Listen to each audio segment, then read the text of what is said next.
Property कब्जा करने की साजिश रची गई।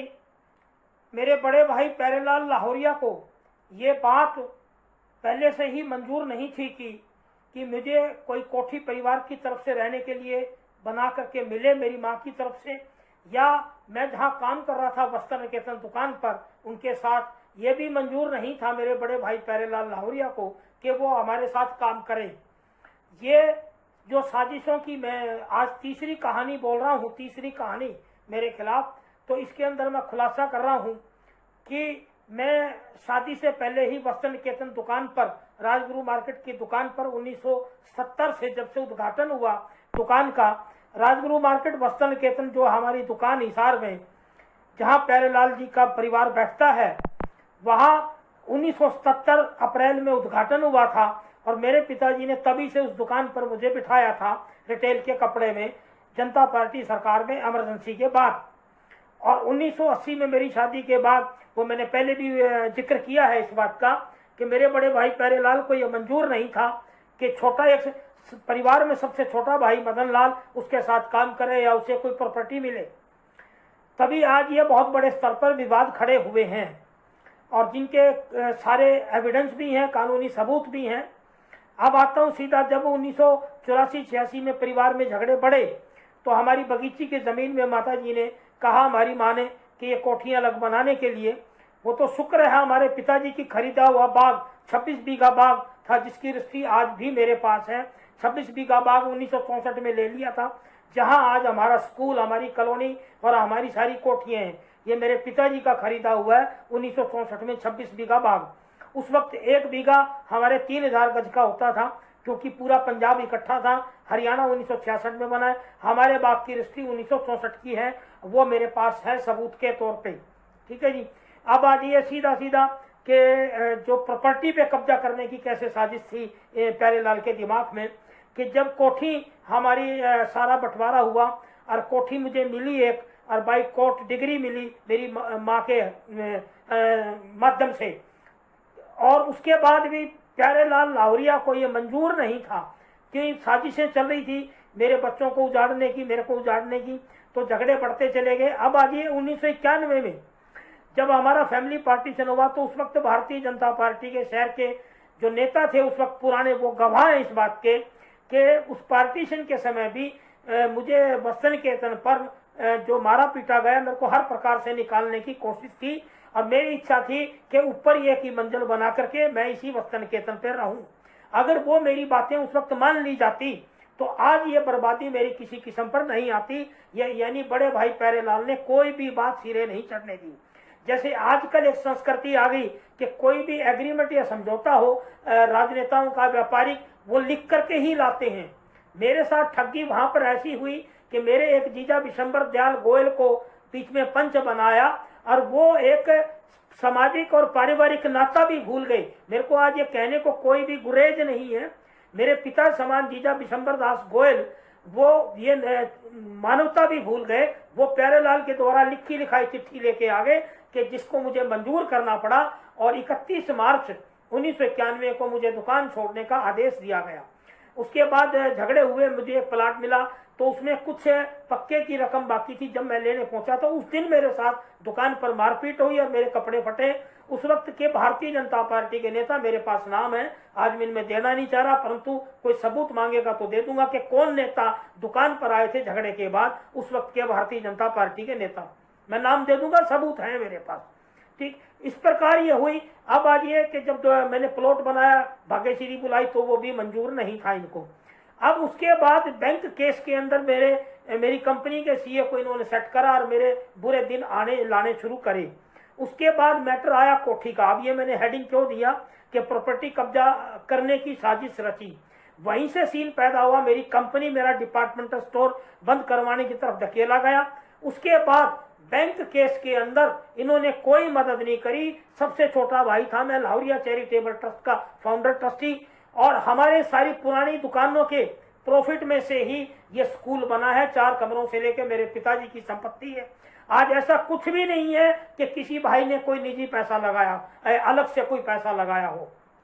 तो उस वक्त मेरे को ये मदद कर सकते थे, परंतु इनकी आंख मेरी रिहायशी कोठी पर थी क्योंकि मेरी पत्नी से इनके झगड़े रहते थे, जो पारिवारिक विवाद होता है वो होता था, इसमें कोई शक नहीं।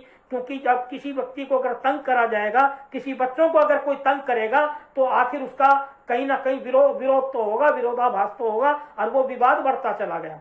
तो इनकी पूरी आंख मेरी हर प्रॉपर्टियों पर थी। कोठी की भी साजिश रची, जिसके बहुत बड़े मेरे पास सबूत हैं, एविडेंस हैं, परंतु मेरे भरसक प्रयासों से मैंने उसको जाने नहीं दिया। अब आज ये मैंने इससे पिछली वीडियो में जहां बोला कि मैंने जैसे जैसे जिंदल कंपनी में नौकरी करी, हाँ ये सत्य है, मैंने पिछली वीडियो में बोला, उसका मैं खुलासा कर देता हूं कि मैंने जिंदल स्टील में जब कंपनी में नौकरी करी, उस वक्त मेरी बेसिक तनख्वाह 45, प्रारंभ के अंदर स्टार्टिंग में 4500 बेसिक रखा गया, जो कि लमसम 6000 मिलता था। परंतु जब 2 साल बाद मुझे इससे छुड़वाई गई, मैंने मेरी मेहनत से जिंदल कंपनी के अंदर बहुत काम करते हुए मेरी उस वक्त तनख्वाह 13,000 थी। ये मैं यहाँ बिल्कुल स्पष्ट कर रहा हूँ ताकि कल को कोई भ्रांति ना हो जाए किसी को। बिल्कुल ईमानदारी से स्पष्ट कर रहा हूँ कि प्रारंभ में मेरी सैलरी 4500 रुपए थी, जो लमसम मुझे 6000 मिलता था। और मैंने शाम को आकर के कंप्यूटर सीखे, इतनी मेहनत की, मैंने कहीं भी काम से चोरी नहीं करी। सारे गलत आरोप लगाए गए मेरे पे, जहां जहां भी लगवाए गए टोटल गलत आरोप लगाए गए हैं। क्योंकि उस वक्त जब मैंने मजबूरी में नौकरी करी, तो इनकी, मेरे भाइयों की आंख मेरी कोठी पर थी। दबाव लगातार ये मेरे ससुराल पक्ष पर भी बना रहे थे कि भी नौकरी काहे को करे, ये कोठी हमें दे दे। यानी कि हमारे एक ही परिसर के अंदर 6000 गज के अंदर 5 कोठियां हैं, बाहर का कोई व्यक्ति उसको खरीद नहीं सकता। हमारे खूनी ब्लड रिलेशन के अलावा कोई भी बाहर का व्यक्ति खरीद नहीं सकता। ये हमारी माँ की डिग्री के अंदर मेंशन है। उसके बाद हमारा फैमिली सेटलमेंट डिग्री बनी जो 1991 में, उसके अंदर भी मेंशन है ये बात। तो इन कारणों से भाइयों ने मेरी व्यक्तिगत आर्थिक तंगी ला करके जो मेरी मजबूरी बनी नौकरी की, उस वक्त दबाव बनाना शुरू करा मेरी पत्नी पे, मेरे बच्चों पे, जो आज तक भी ये बनाते चले आ रहे हैं अगर इनका बस चले तो। और उस वक्त मेरे ससुराल पक्ष पे पूरा दबाव बनाया गया कि भी ये कोठी हमें दे दो, हम थोड़ा बहुत खर्चा आपकी बेटी को दे देंगे। मैं उस बात पे रजामंद नहीं था, क्योंकि मेरे पिताजी की जमीन है, पैतृक जमीन है।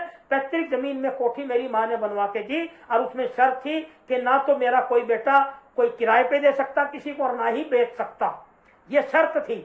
अब आज ये मेरे बैंक केस के अंदर मैंने मेरी जो बिल्डिंग, जो प्लॉट मिला, जो मैंने बिल्डिंग कंस्ट्रक्शन करी, जो मेन जो सिक्योरिटी थी उसको उस बिल्डिंग में रखा, परंतु कोठी कलेक्टर सिक्योरिटी में मुझे रखनी पड़ी, क्योंकि और कोई भी प्रॉपर्टी या कोई गारंटी के लिए कोई भी तैयार नहीं था।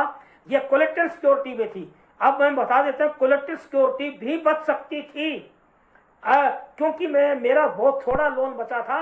अब बता देता हूँ, बाद में खुलासा करूंगा, आप सारे दर्शक चौंकेंगे। मात्र मैंने स्टेट बैंक ऑफ इंडिया से मेरी कंपनी को चलाने के लिए टोटल 32 लाख का MTL एंड CC ली थी उस वक्त, ट्रेडिंग MTL, और 32 लाख का। अब आइए, मेरी एक प्रॉपर्टी कॉमर्शियल, जो पहले पिछली वीडियो में मैंने बोला है, वो जो ऑक्शन करवाई गई सुनील बंसल डेजी वानो को 32 लाख की, 32 लाख की। मेरे departmental store, Lahoria departmental store की ऑक्शन 32 लाख में हो जाने के बाद 32 लाख रुपए तो बैंक में जमा हो चुके थे, परंतु उसके बाद मेरे भाइयों की साजिश थी कि ये जो मेरी रिहायशी कोठी है इसको भी ऑक्शन करवाया जाए। अब एक बात बताइए, लोन लिया मैंने 32 लाख रुपए, 32 लाख रुपए बैंक में जमा हो चुके, 2-4-5 लाख रुपए ब्याज बनता था। उसके लिए भी गुजारिश की गई मेरे भाइयों को कि ट्रस्ट में से मेरे खाते में डाल करके और एक बार भर दिए जाएं, परंतु मेरे भाइयों की तो आंख मेरी रिहायशी कोठी पर थी, लाहौरिया भवन पर। तो इन्होंने 2005 में वो साजिश रचते हुए भी कोठी का टेंडर ये लाहौरिया परिवार की वजह से ही आया, और उसके बाद जो किसी भी तरीके से फिर मेरे ससुराल वालों के नाम छुड़वाने की कोशिश की गई, छुड़वाई, परंतु मैंने उस बात पे मेरे बच्चों की रक्षा के लिए, मेरी पत्नी की रक्षा के लिए मैंने उस बात को रजामंद नहीं किया, और मैंने अपील लगाई और भरपूर विरोध किया उस बात का, क्योंकि मेरी पत्नी और मेरे बच्चों की फेवर में आज तक मेरी पत्नी और बच्चे उस बात को भुला नहीं सके। हमारे बीच में भ्रम डाल दिया, पूरा परिवार तोड़ दिया, यानी एक घरस्त तोड़ दिया। एक रिहायशी कोठी पर कब्जा करने के लिए मेरे बड़े भाइयों ने इतनी बड़ी साजिश रची जिसका कोई हिसाब ही नहीं। परंतु मैंने हिम्मत करते हुए एक बार विरोध जताया और कोर्ट में केस लगाए, और 12 साल का जो हमारा ला है नगर निगम हिसार के अंदर, नाम मेरे नाम ही चला, और उसके बाद भी कब्जा मेरे बच्चों पर है आज भी। और नगर निगम में, और मेरी सारी जो मेरी माँ की डिग्री है वो मेरी है, यानी कि मैंने मेरी रिहायशी कोठी लाहौरिया भवन आज तक बचा रखी है। और उसके बाद भी 20 बार मेरे को घर से जब निकाला गया, साजिशों के तहत कोठी पर कब्जे की ही प्लानिंग थी, पूरी प्रॉपर्टी पर। और उसके बाद आज तक भी मेरी गैर हाजिरी में कई बार प्रयास किया गया मेरी पत्नी पर दबाव बनाने का, मेरे बच्चों पे कई हथकंडे जमाए गए हैं। तो मेरे कहने का मतलब ये है कि एक प्रॉपर्टी पर कब्जा करने की साजिश से ही सारा कुनबा बर्बाद किया गया और छाप लगाई गई कि मैं निकम्मा हूं, मैं बेईमान हूं, पूरे शहर के अंदर गलत भ्रांति फैलाई गई। परंतु एक बात जरूर इस वीडियो में यह बात रखूंगा कि जिन संगठनों पे, भारतीय जनता पार्टी के नेताओं पे मैंने पूरा तन मन धन खर्चा ईमानदारी से काम किया, उनकी देशभक्ति कहां चली गई, समाज की देशभक्ति कहां चली गई। मेरे पे इतने जुल्म किए, कोई भी सामाजिक हिसार की संस्थाएं मेरे भाइयों का विरोध नहीं कर पाई, आवाज नहीं उठा पाई, यहां तक कि सावित्री जिंदल, जबकि मैं पूरा लाहौरिया परिवार छोड़ करके, मैं लाहौरिया परिवार छोड़ के जिंदल परिवार में गया, चुनाव लड़वाए, तो मेरा क्या कसूर था। इस बात के लिए सारे हिसार की धार्मिक संस्थाएं, सामाजिक संस्थाएं भी जिम्मेवार हैं। अग्रवाल समाज ने भी कोई आवाज नहीं उठाई। कहावत है कि बनिए ने बनियों को लूटा, यानी कि हम अग्रवाल हम बनिए, मेरे भाई बनिए, परंतु जो डेजी वाले जिन्होंने आज तक मेरा केस चल रहा है वो भी बनिए, परंतु अग्रवाल धाम से भी कोई आवाज नहीं उठी। ये बहुत शर्मसार और बेहद शर्मिंदगी की बात है जो आज मुझे कहनी पड़ रही है। तो मेरी प्रॉपर्टी को कब्जा करने की साजिश जो आज तक चली आ रही है, परंतु मैं जनता के सहयोग से, गरीब लोगों के सहयोग से मेरी रिहायशी कोठी भी आज तक महफूज है। और जो प्रॉपर्टी टैक्स में साजिश रच के अब जो टाइटल बदलने की कोशिश की गई, मैंने कागज निकाल रखे हैं, उस पर भी केस लगाऊंगा। और कभी भी जीवन भर मेरी कोठी मेरे नाम ही रहेगी जब तक मेरी सांस रहेगी। इसी प्रकार लाहौरिया डिपार्टमेंटल स्टोर के केस चल रहे, वो भी प्रॉपर्टी टैक्स में बदली गई। लाहौरिया चैरिटेबल ट्रस्ट की 4544 वर्ग गज 100 करोड़ की जमीन मेरे बड़े भाई प्यारेलाल ने प्रॉपर्टी टैक्स में अपने नाम करवाई, डॉक्यूमेंट है, ये बाद में खुलासा करूंगा। जय हिंद, वंदे मातरम।